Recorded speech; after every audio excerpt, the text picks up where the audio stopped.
Como ya sabéis todos, Fernando Evangelio, periodista deportivo de la cadena COPE, donde participa en los programas del tiempo de juego, del partidazo. Así que, bueno, ya veis dónde nos está recibiendo en un marco incomparable en los estudios centrales de la cadena COPE Pero de Madrid. estaría muy guapo que hiciese así y fuese un croma, bajase y fuese un croma. Es el de verdad, ¿no, Fernando? Mira, me voy a ir para atrás y así, esto no Sí, es un hay croma. espacio, ¿eh? Joder, se puede jugar ahí un partido, ¿eh? Si ya se mueve. La silla se mueve, la silla se mueve. se mueven. Lo del fondo podría ser un croma, pero prometo que no es un croma. No, No, it's not a croma. te creemos. De momento es el mejor setup de los que han venido, ¿eh?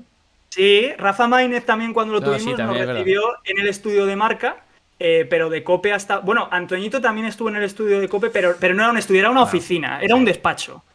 No era como tú, Fernando. En el despacho de Swankar, seguramente. Sí, ¿no? hostia, es verdad, además nos lo dijo. Pues nada, vamos a darle caña con esta especie de entrevista / tertulia que tenemos preparado con nuestro invitado de hoy, Fernando Evangelio. Así que, si te parece también, para poner en contexto a todos los que nos están viendo en estos momentos, Fernando, cuéntanos cómo fueron tus inicios en la profesión periodística. Yo me vine a Madrid con 18 años, en el año 97, a estudiar informática. Sí, En ese momento tenía un cacao bastante gordo en la cabeza. lo normal, ¿no? Cosas que no tenía muy claras y a mí me gustaba jugar a PC Fútbol y FIFA 98 y estas cosas y yo pensaba que eso era la carrera de informática. Luego descubrí que efectivamente la carrera de informática es otro rollo muy distinto. Con lo cual la tuve que dejar. Estuve 2 años estudiando informática y ¿qué pasó durante esos 2 años? Viví en el Colegio Mayor Chaminade, en Madrid, que sigue teniendo su radio, su emisora de radio, que se sigue llamando Onda Mayor, y en esa emisora de radio, en Onda Mayor, yo empecé a hacer radio con mis amigos, a hacer programas de deporte, a hacer pues un poco lo que nos daba la gana. Al final en el Colegio Mayor tenías esa posibilidad, que es un lujo absoluto, que yo creo que los colegiales de ahora del Chami no lo terminan de aprovechar del todo, o no terminan de ser conscientes del lujo que tienen ahí.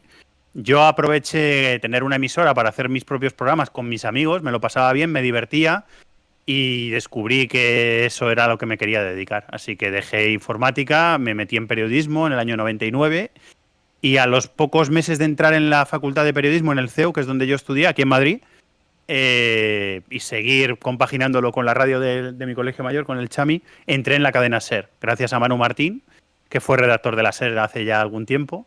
Entré en un programa que se llamaba Carrusel Deportivo Madrid, que era una versión de Carrusel Deportivo local en los domingos por la mañana con los equipos de tercera división, de segunda B, la preferente madrileña, con partidos de baloncesto, con citas deportivas de la mañana del domingo en Madrid, que en Madrid es muy típico esa mañana del domingo para los equipos de inferiores categorías y para diferentes eventos deportivos, y esa fue mi primera escuela. Al año siguiente entré en Carrusel Deportivo, en diciembre del año 2000, y estuve unos cuantos años en la SER. Esos fueron los inicios. Esos fueron mis primeros pinitos en el periodismo. Sobre todo en la radio, que es el terreno que más he pisado. Sí, vale. ¿Y Pues qué es lo que más te emociona, más te apasiona del periodismo, Fernando? Hay muchas cosas que me gustan del periodismo. Yo me he acostumbrado a... Aquí estamos en un terreno en Twitch que está especializado en los directos, en el streaming, y al final la radio es directo. La radio te enseña a hacer programas en directo, a contar las cosas que están pasando, a ser polivalente, a hacer muchas cosas distintas, a tener recursos suficientes como para saber salir de distintas situaciones que se dan durante el directo. Te da muchas tablas, te da mucha experiencia. Y yo creo que es eso, la lucecita roja que se enciende en el estudio y estar en directo, y lo que hagas ahora lo estén escuchando los oyentes, pues cada uno en su trabajo, en su casa, en el coche, en un barco, pero en ese momento, y que sea un poco ese precipicio de lo que estás haciendo ahora, lo están escuchando, y si te equivocas lo están escuchando también. Esa capacidad que tenemos nosotros, que hemos aprendido sobre todo de Paco, de Pepe, de Lama, de nuestros jefes, de aprender del error y de reírnos de nuestros propios errores y de saber que formar parte del directo, equivocarse forma parte del directo. Bueno, todas esas cosas a mí me gustan mucho, de mi medio y del trabajo que hago actualmente y del trabajo que pasaré a hacer a partir de agosto, que en algunas cosas serán distinto y en otras será más o menos parecido como hasta ahora. Pero esa comunión un poco familiar, ese grupo que hemos hecho en tiempo de juego, por reducir, y en los deportes COPE por extensión, los programas deportivos de COPE por extensión, son un poco lo que, bueno, esa dinámica de grupo, ese trabajar en equipo y ese hacer radio en directo en equipo, es un poco lo que me sigue enganchando. Yo estoy muy enamorado de este medio de comunicación que es la radio. Desde el principio lo estaba y sigo enamorado de la radio, así que la intento disfrutar cada día. Isma.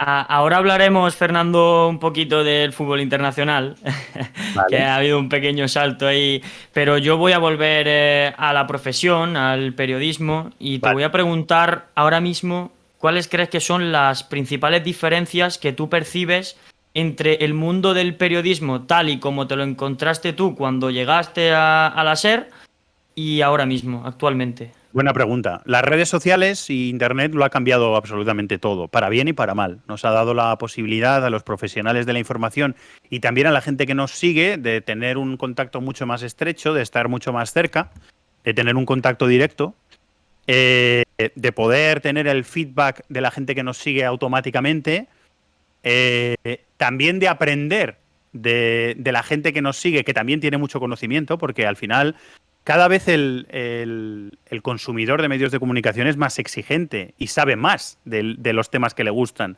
porque tiene acceso a mucha más información. Entonces, se está poniendo cada vez más difícil estar a la altura de la gente que te sigue. Esa relación ha cambiado.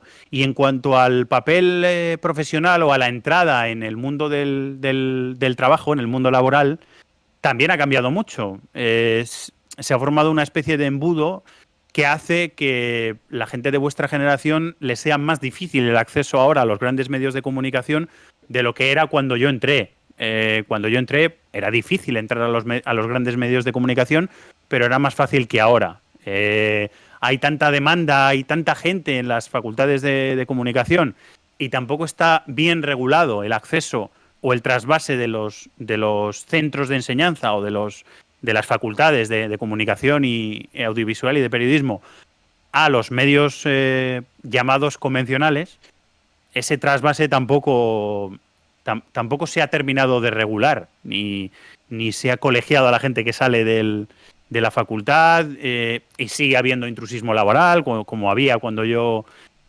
Ahora viene de otros sitios y ahora funciona de forma diferente, pero la facultad de comunicación audiovisual o de periodismo no es el único vehículo por el que se nutren los medios de comunicación, y ahora está más difícil. Además ha pasado otra cosa, que los grandes medios hemos creado nuestros propios títulos de posgrado, nuestros másteres y nuestros cursos de posgrado, que son un poco nuestra cantera o nuestra fuente de alimentación de profesionales, y eso a la gente que no está...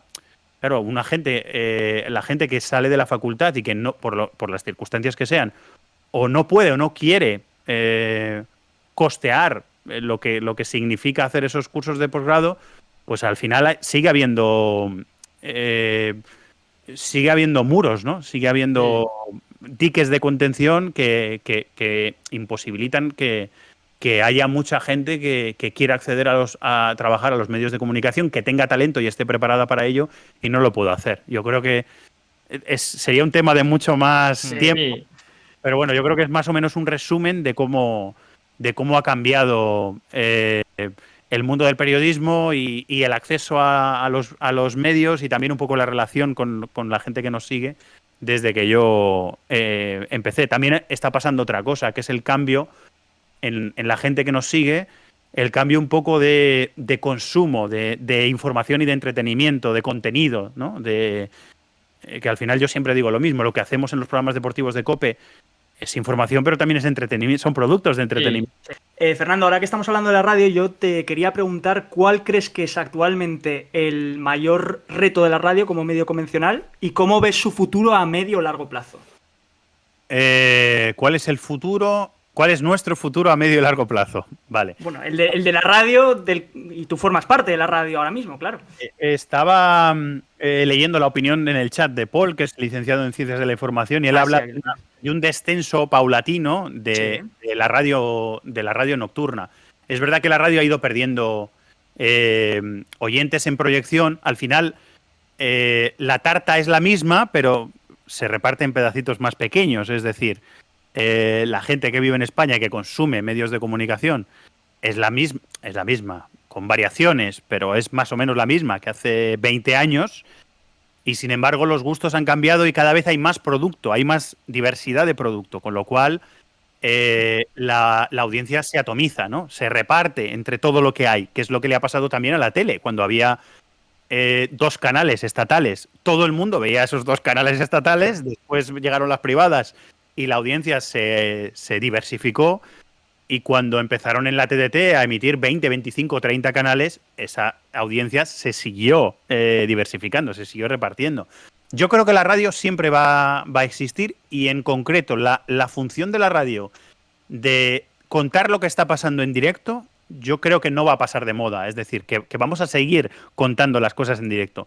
Igual nos tenemos que adaptar, igual no, nos vamos a tener seguro que adaptar a las nuevas formas de consumo, como decía Paul en el chat, que está muy bien apuntado, y a lo que consume la gente, el tiempo que pasa consumiendo lo que consume, que a lo mejor ahora consume 8 cosas distintas y antes 2, y reparte su tiempo. Al final somos consumidores del tiempo de la gente. Y la gente que nos escucha y que nos ve reparte su tiempo en todo lo que quiere consumir, ¿no?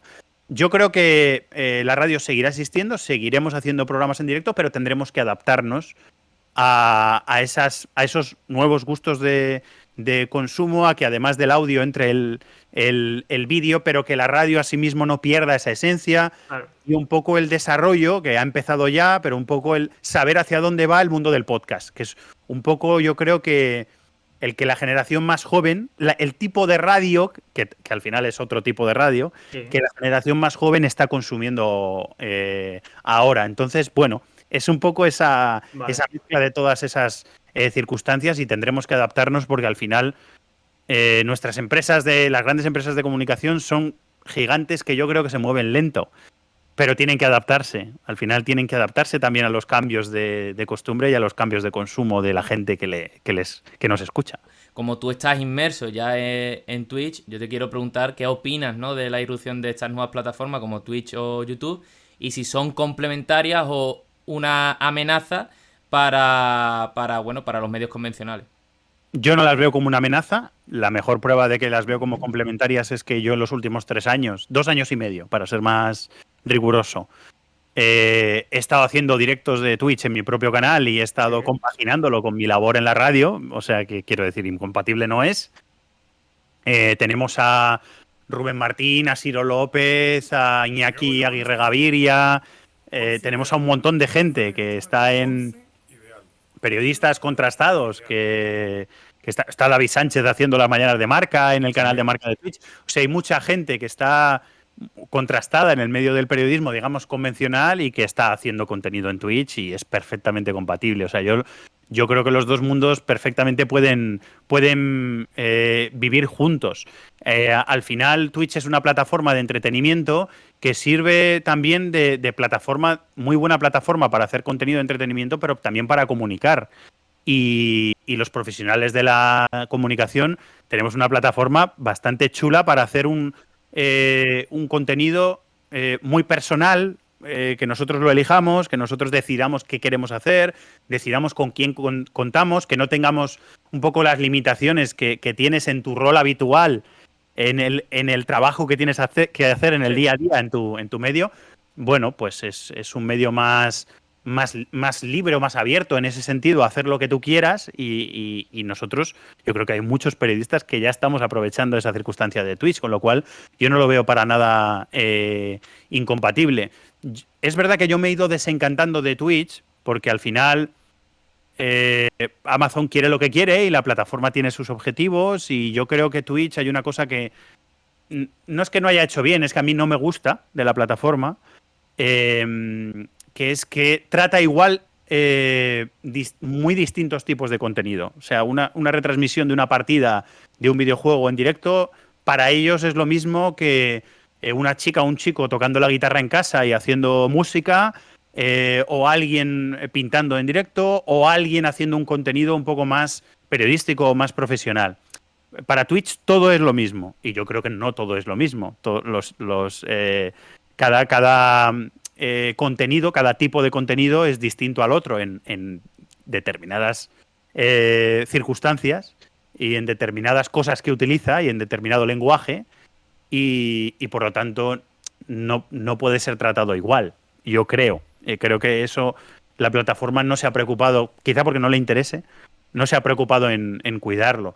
Yo al final hacía directos 2 por semana, después pasé a hacer 1 por semana y ahora voy a hacer mi directo cuando acabemos aquí la entrevista y voy a estar un rato con mi gente y llevaré 2 meses sin hacer directo. Entonces, bueno, ahora yo estoy apareciendo menos en Twitch por circunstancias de la vida y del trabajo, pero también porque, bueno, me ha desencantado un poco, o me he ido desenganchando un poco a ese enganche o a ese enamoramiento que tenía yo con la plataforma cuando empecé a emitir, que es una cosa que también ocurre en la vida. Vale. No pasa nada. Sí. Vale, pues hasta aquí la primera parte de la entrevista, digamos, en cuanto a la profesión periodística, nuevas plataformas y la radio como medio de comunicación. Ahora vámonos a hablar de fútbol, Fernando, y con ello empezamos por Ismael López. Vamos a entrar un poquito, Fernando, en materia. Lo primero, te quiero preguntar de dónde viene tu pasión por el fútbol internacional, pero es que hay una cosa muy curiosa en tu perfil de Twitter, que eres seguidor confeso de Gremio. Entonces, a mí me gustaría saber de dónde viene ese amor por Gremio y ya a raíz de ahí tu pasión también por el fútbol internacional. Bueno, el fútbol internacional, yo soy seguidor de fútbol internacional y creo que ya tenía el gusanillo de dedicarme a esto viendo a Maldini y a Chus del Río haciendo partidos en el Canal Plus de la Premier League. Y después con Esteban Cuesta, Maldini también de la Serie A, de la Liga Italiana los domingos y la Premier los sábados a las 4. Era una cosa muy típica de los años de Canal Plus, de mediados de los 90. Y yo me pasaba una cosa que ahora la cuento y me parece curiosa, que claro, no se podían seguir los partidos de las ligas extranjeras salvo en esas ventanas, si tenías acceso a ellas. Y yo tenía acceso que había una parabólica en nuestra casa, en el edificio en Cuenca donde vivíamos, y teníamos la CNN, y en el teletexto de la CNN se podían seguir, no había internet en ese momento, se podían seguir los resultados de las principales ligas de Europa, y yo los consultaba todas las semanas. O sea, ya tenía el gusanillo ahí metido. Así es como empezó mi amor por el fútbol internacional, mi voluntad de seguirlo, y un poco también esa semilla que germinaría después en la profesión a la que me he dedicado. Y lo de Gremio es amor.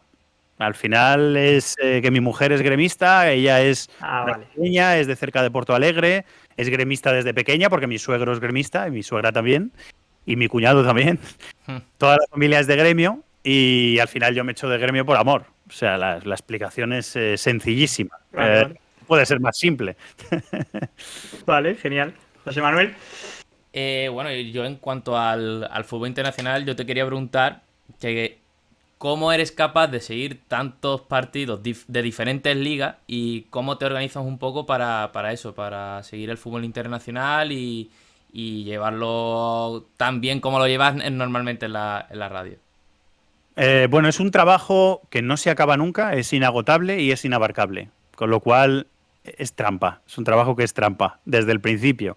Al final, un poco los medios de comunicación del papel de experto en fútbol internacional lo que exigen, esto lo he hablado con Axel Torres, se lo he escuchado decir en alguna entrevista y lo he hablado con él en privado por WhatsApp, y me gustó mucho la definición que dio de este perfil, que dijo dijo algo así con los amigos de Ecos del Balón, en una entrevista muy interesante que está en YouTube para quien la quiera ver. Dijo algo así como que era un trabajo que te exigía tu vida y que si tú estabas dispuesto a dar toda tu vida en eso, pues que ibas a hacer bien ese trabajo, pero que si había un momento en el que querías hacer otras cosas, pues que ibas a tener un problema, porque al final ser experto en fútbol internacional o dedicarte a eso significa que tienes que abarcar un campo que es inabarcable y que tienes que hacer un trabajo que es ilimitado, absolutamente ilimitado, y es imposible de abarcar.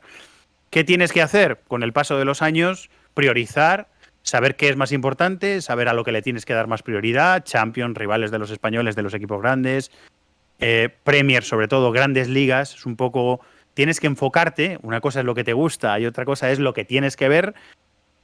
Cuanto más partidos veas mejor, pero hay un momento en el que te das cuenta de que no puedes abarcarlo todo y que tienes que elegir y que hay momentos en los que es mejor descansar que seguir viendo fútbol o hacer otras cosas, desconectar, que es algo muy sano y que es muy difícil de hacer también, que seguir viendo partidos. Eso lo vas aprendiendo con el tiempo y al final vas teniendo acumulada una serie de conocimientos, que es lo que yo admiraba cuando conocí a Maldini, que tenía un bagaje, un fondo de conocimiento que parecía ilimitado, que te da ciertas tablas para salir de ciertas situaciones. Que te pregunten por un jugador que no conoces, seas honesto y digas, es que yo no lo conozco.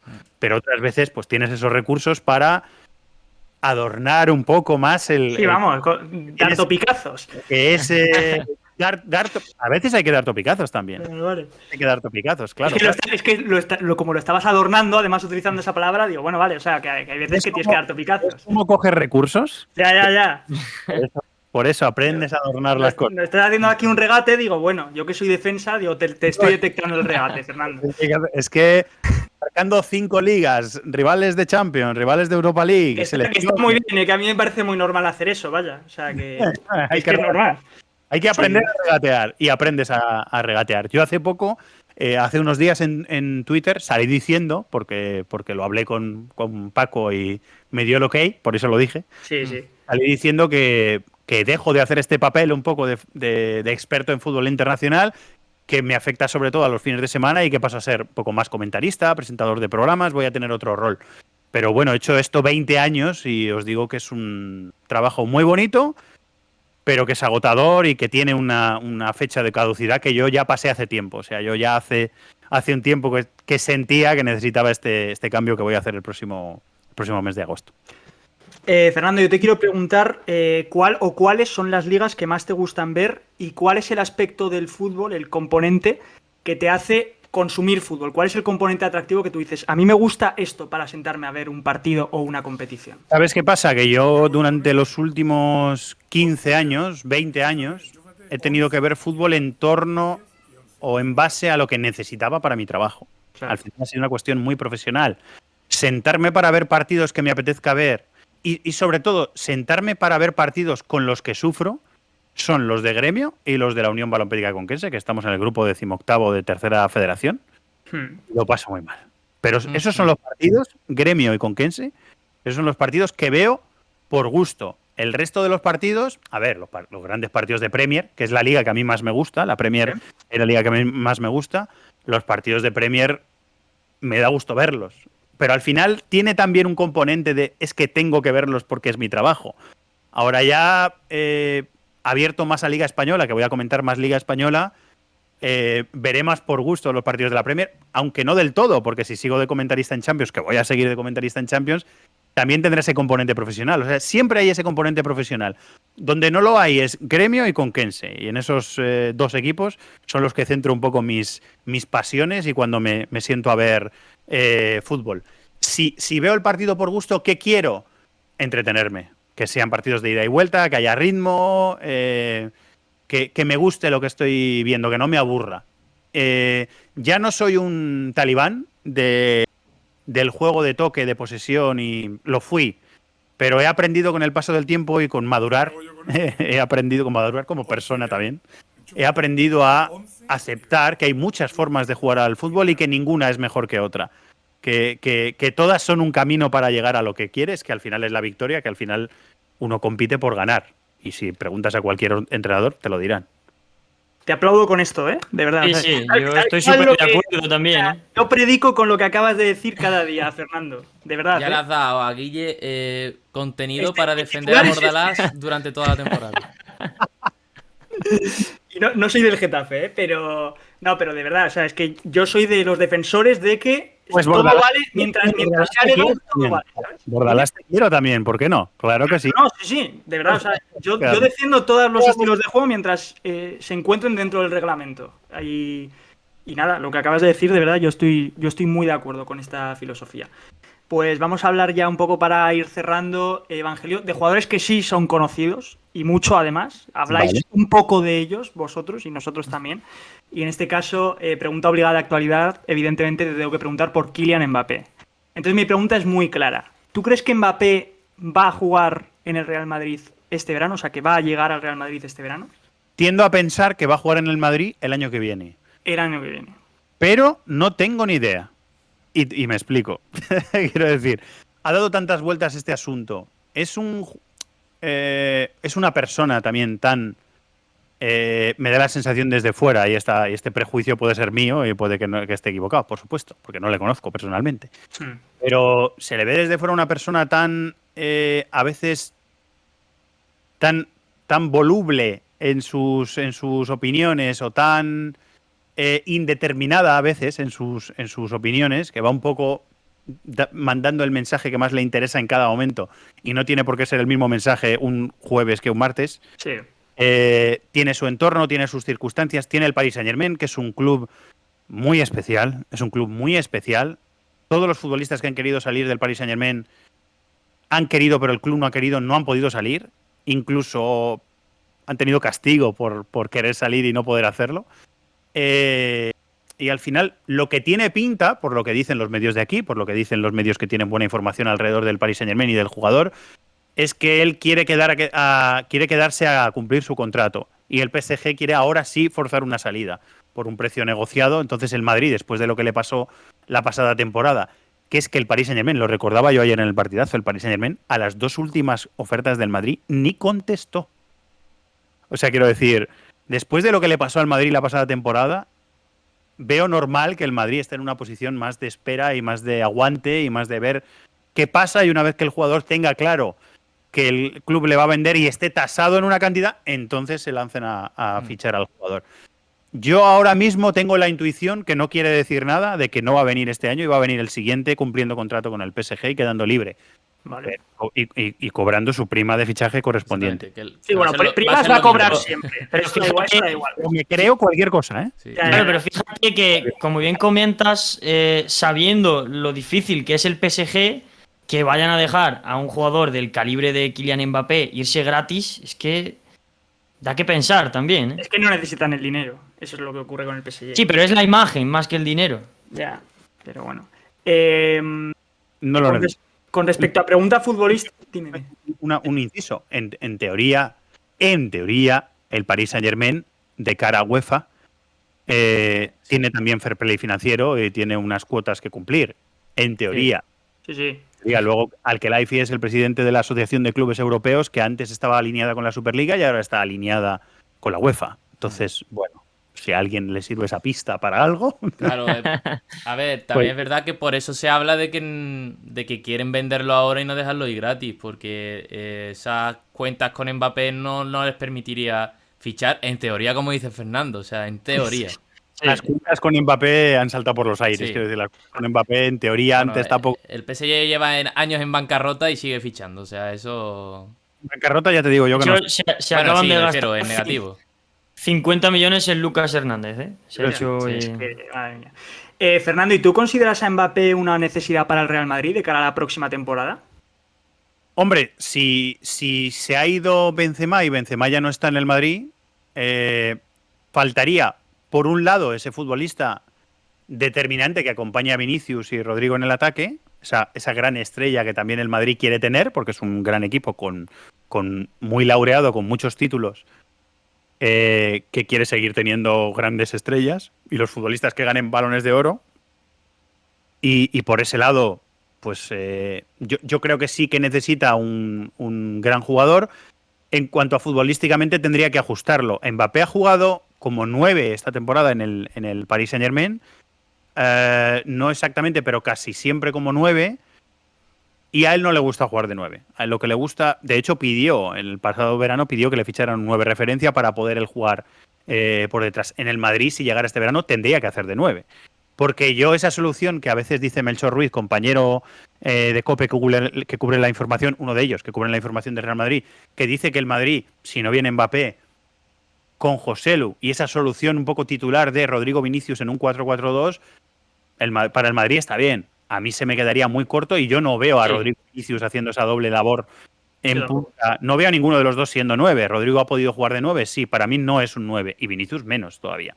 Yo Entonces, coincido ahí contigo también. yo no lo veo, pero bueno, al final lo que está saliendo del Madrid, no sé si para despistar o no sé si es la verdad del todo o no, pero lo que está saliendo del Madrid es que si no viene Mbappé, pues no se va a reforzar esa posición de delantero. Lo ha dicho incluso Florentino a usuarios de TikTok que le han preguntado. Vale, y también atendiendo a tu intuición que tú has dicho, yo creo que Mbappé este verano no va a llegar. ¿Tú te crees eso de que el Madrid no vaya a fichar a nadie habiendo dejado el 9 libre? Bueno, si atendemos a lo que dice el club y lo que sale de la información del club, me creo que lo hagan. Otra cosa es que yo piense que puede ser un error estratégico del Madrid a principios de temporada. ¿Qué ocurre? Que con errores estratégicos, que yo he pensado que eran estratégicos del Madrid, me pega un guantazo. Ramos parecía un error estratégico, no lo fue. La salida junto con Varane. Cristiano parecía un error estratégico y al final no lo fue, porque el Madrid siguió ganando títulos. Aunque tuvo que ir llenando ese vacío y Benzema fue cogiendo un poco una dimensión mucho mayor. Claro, si quitas 40 goles, alguien tiene que hacer esos 40 goles para seguir ganando títulos. Eso está clarísimo. Pero Benzema hizo esa labor, ¿no? Entonces, y apareció Vinicius como jugador determinante que muchos pensaban que Vinicius no iba a ser nunca un futbolista goleador y sin embargo se ha transformado en ese futbolista que no solo marca diferencias, sino que también aporta buenas cifras de goles y yo creo que cada vez va a aportar más. Oye, y hablando de errores estratégicos, ahora que ¿crees que el Madrid se centrase en Mbappé y dejase escapar a Haaland, eso es un error estratégico en el Real Madrid? Bueno, es difícil saberlo hasta que veamos toda la perspectiva de si han llegado uno de los dos jugadores o no ha llegado ninguno, hasta dónde ha llegado el Madrid sin esos dos jugadores.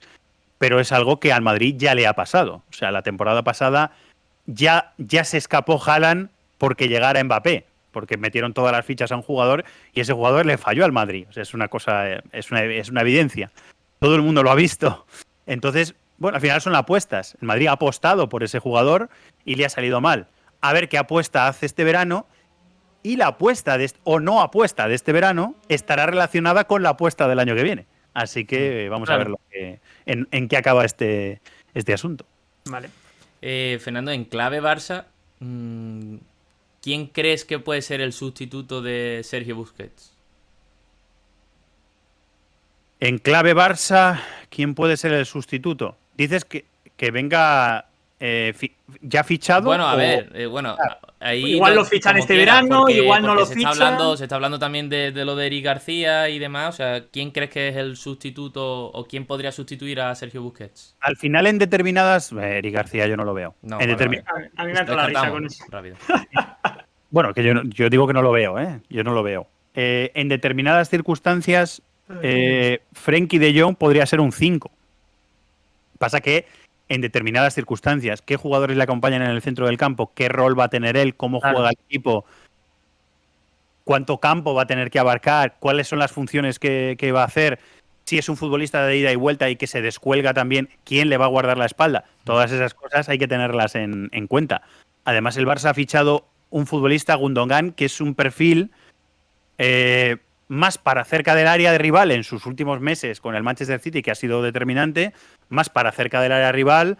Él formaba parte de ese cuadrado que formaba el Manchester City en el centro del campo con Stones y Rodri paralelos y él y Kevin De Bruyne por delante, que es una posición más de media punta o de interior llegador que de centrocampista en la base. Pero Gundogan también puede jugar en la base. Yo creo que es mejor en el sector contrario, en el campo contrario, en los 3/4 de cancha. Yo creo que ahí es donde es Gundogan más determinante.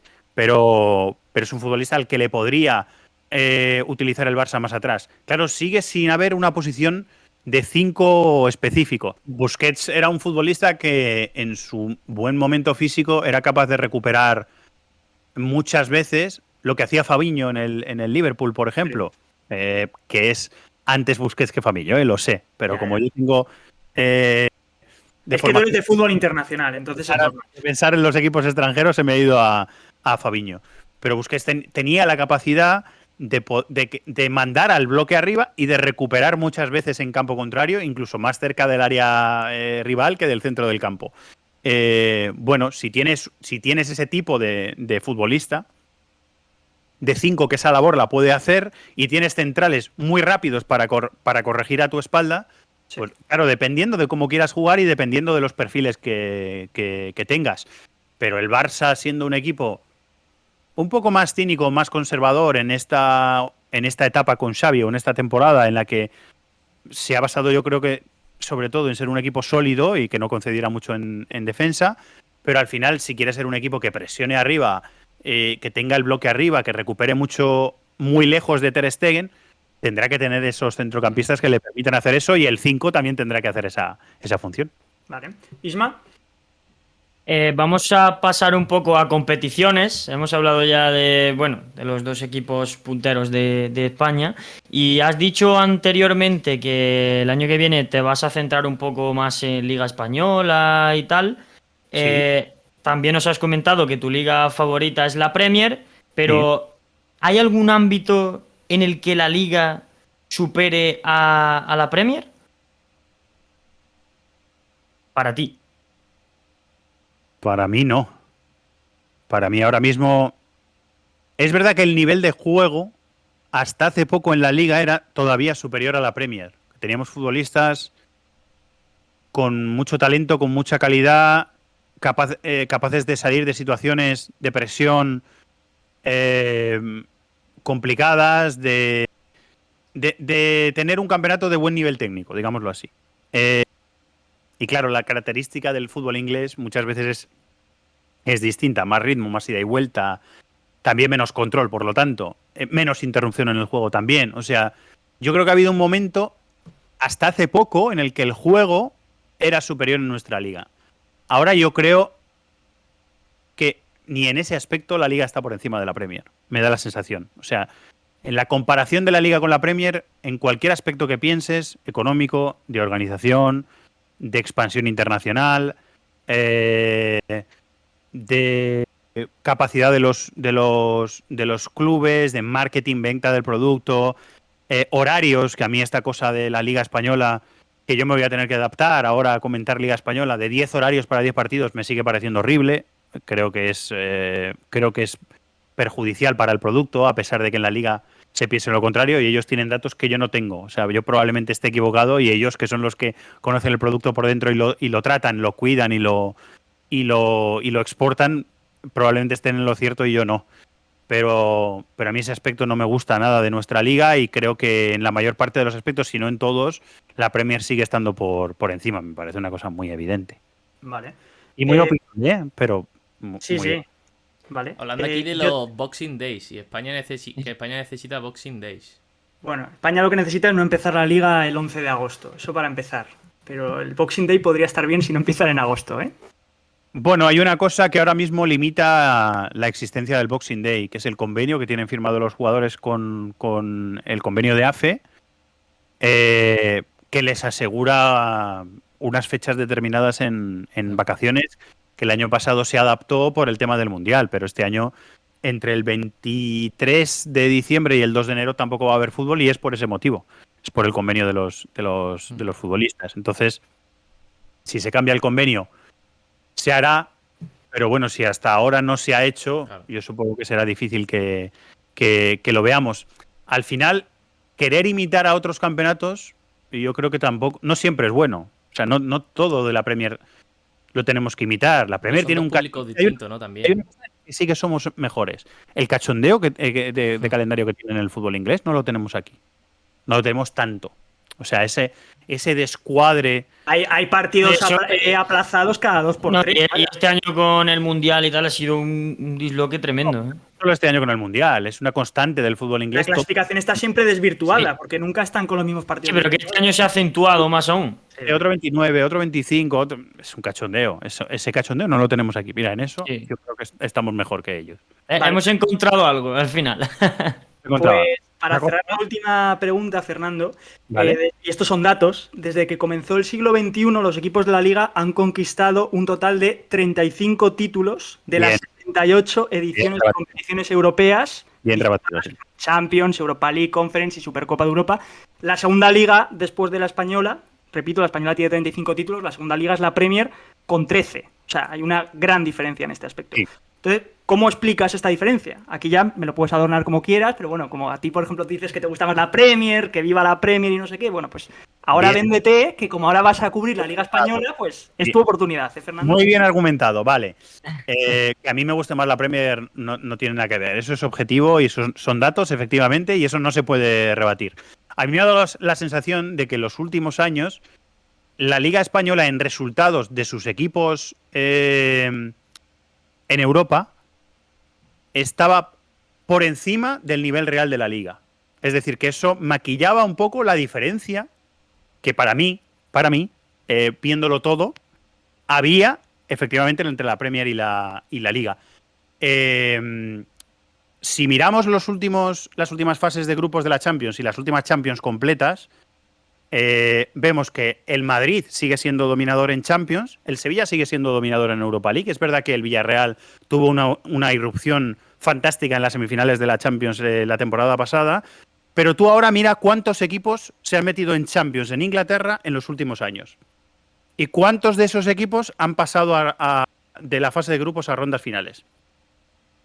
Mira cuántos equipos ingleses Perdón, han... te refieres a variedad, ¿no? Entiendo. Claro. Sí, que en España siempre son los mismos 4 realmente, ¿no? Uno, en un caso es uno y en el Sí. otro caso son 5 o 6. Vale, entiendo, sí. Mira los finalistas de Champions ingleses de los últimos años, mira cuántos finalistas ingleses hay en los últimos años en la Champions, cuántos equipos han llegado a esa ronda y cuántos en la Liga Española. Quiero decir que ese dato está bien, ese dato habla de una superioridad que ha sido muy evidente de los equipos españoles en Europa y creo que esa superioridad ya no se da. A mí me da la sensación de que la tendencia, mira el coeficiente de nuestra liga, mira el coeficiente de hace 4 años. Me da la sensación, la Liga Española ya no es la mejor en coeficiente. Ya no es la mejor en coeficiente para la UEFA. Mira ese recorrido y mira los equipos clasificados para últimas rondas en las últimas temporadas. Yo creo que verás una tendencia a la baja. Y una tendencia a la baja que acaba reflejando la tendencia a la baja que ha tenido el campeonato. Esa es mi opinión.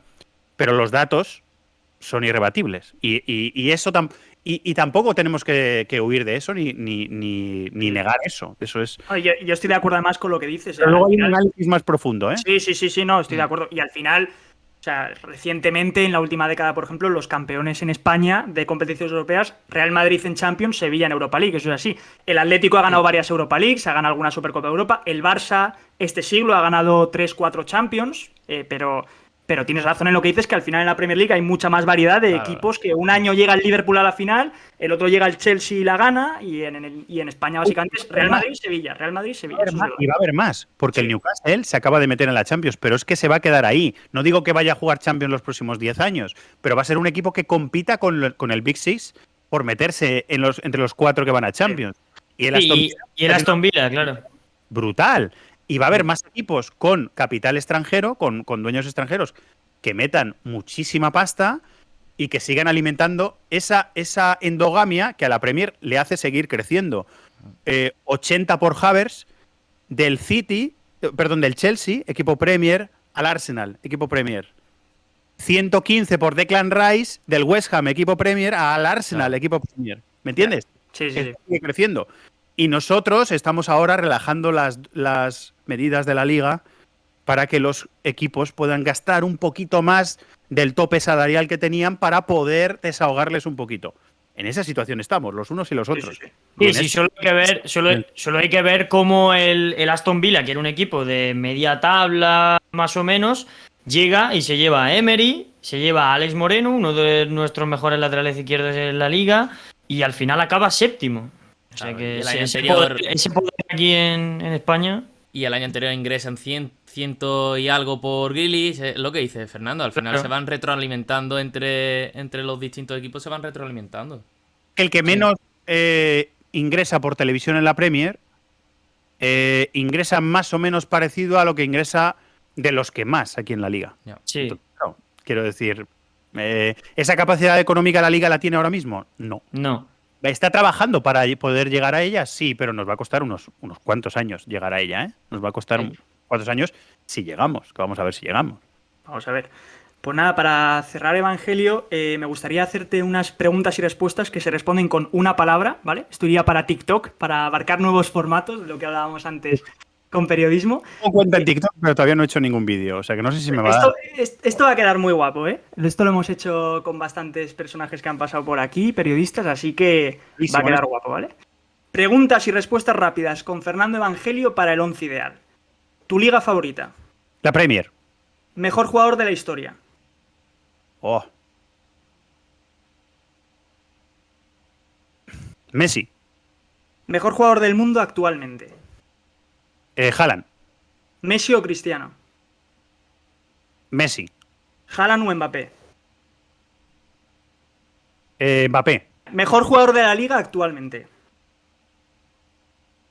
Antoine Griezmann. Sustituto ideal para Busquets en el Barça. Sustituto ideal para Busquets en el Barça. Manejando lo que hay y lo que veo, Frenkie de Jong. ¿Fichará Mbappé por el Real Madrid este verano? No. Radio en una palabra. Inmediatez. Perfecto, pues esto era todo. Completado el TikTok, Fernando. Pues nada, hasta aquí el programa. José Manuel, muchas gracias por participar. Nada, gracias a ti, a Isma y sobre todo a Fernando por pasar este ratito con nosotros y nada, un placer. Ismael López, muchas gracias. Sí, gracias igualmente por estar aquí, echar este ratito tan chulo entre los cuatro y nos vemos próximamente aquí, con más en el Once Ideal. Esperemos que sí. Fernando, muchísimas gracias, de verdad, ha sido un placer, ¿eh? Nada, gracias a vosotros, me lo he pasado muy bien.